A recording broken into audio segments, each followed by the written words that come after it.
प्रधानमंत्री नरेंद्र मोदी यांनी विकसित भारताचा संकल्प केलाय आणि या संकल्पाला आज मतदान असल्याचं त्यांनी म्हटलं। मी आज मतदानाचा हक्क बजावला। मला विश्वास आहे पहिल्या टप्प्यातील विदर्भातील सर्व जागा ह्या 51% वर मत घेऊन महायुतीचे उमेदवार निवडून येतील असा विश्वास त्यांनी बोलून दाखवला। मोदींना मतदान करण्यासाठी जनतेमध्ये उत्साह आहे। जनतेनं प्रचंड मतदान करावं असं आवाहन देखील नागरिकांना करण्यात आलं।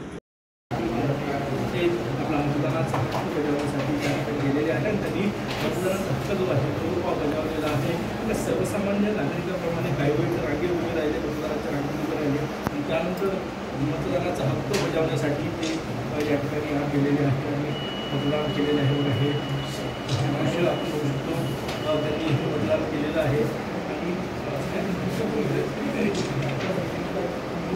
पुढे